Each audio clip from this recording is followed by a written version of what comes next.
Hey everybody, welcome back to another video. Soil here, and today we're going to talk about rejection candles and we'll see how they help us to discover price levels that are rejected by the market participants. Stay tuned and let's get started.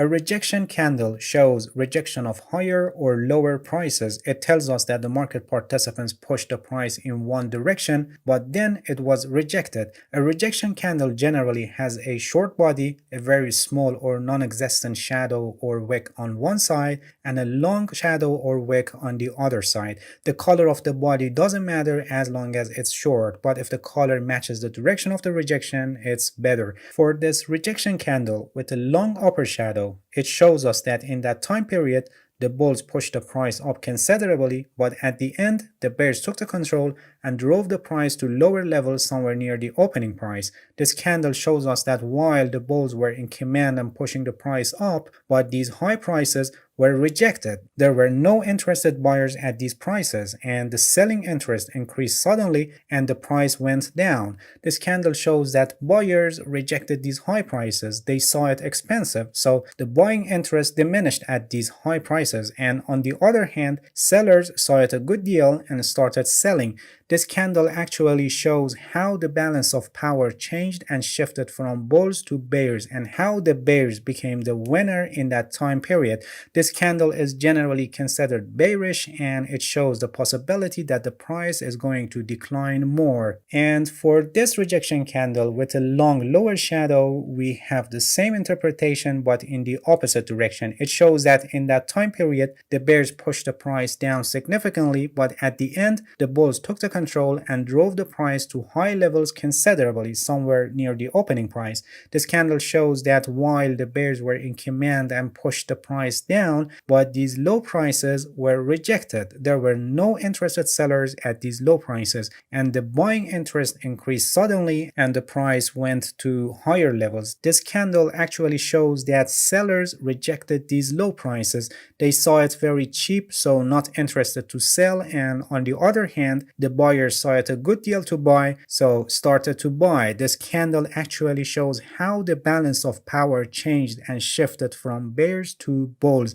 and how the bulls became the winner in that time period. This candle is generally considered bullish and it shows that probably the price is going to advance further. But please pay attention that rejection candles must form in areas on the chart that is worth rejecting. They must occur in areas that the rejection becomes meaningful and significant. This rejection candle has bullish meaning only if it forms somewhere in the bottom, for example near a support level, or this rejection candle has bearish meaning only if it forms somewhere in the top, for example near a resistance level. Significant areas where the rejection candles become meaningful in those areas are previous swing highs and lows in support and resistance levels, trend lines, popular moving averages like moving averages with length of 50 or 200, Fibonacci retracement levels, and at the end of extended trends where reversal happens.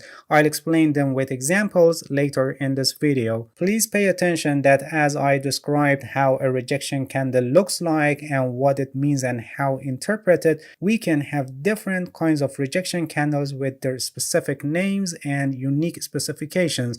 If you're familiar with different types of candles and patterns, so you know them well. This rejection candle, which I just explained that the rejection has meaning only if it forms in the bottom, is called hammer. There can be a small upper shadow, or in a perfect situation it's non-existent.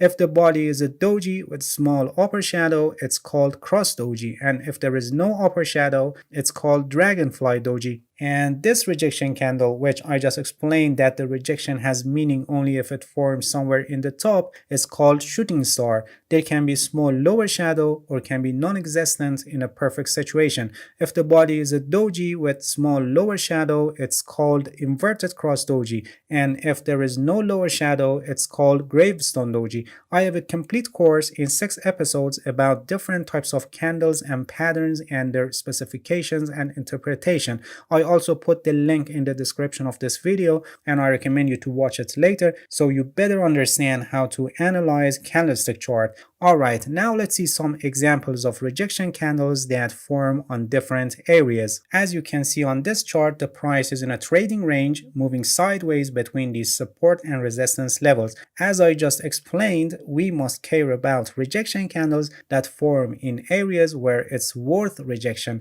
One of these areas that make rejection candles meaningful and significant is support and resistance levels. Here, as you can see at the resistance level, first we got a hammer candle, which is considered bullish, but for being at resistance level, this rejection of lower prices that happened is not significant, and conversely it has bearish meaning because somewhere near the resistance level we have signs of increased selling pressure.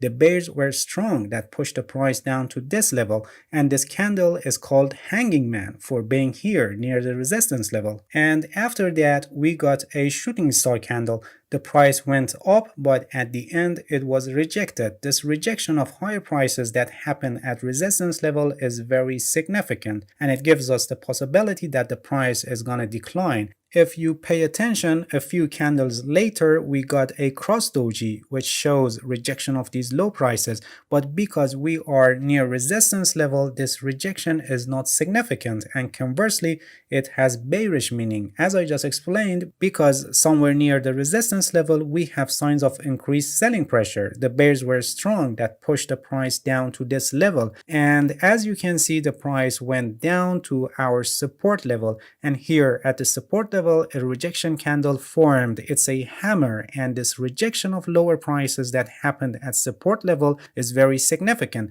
and it gives us the possibility that the price may advance, and as you can see after that the price went all the way up to the resistance level.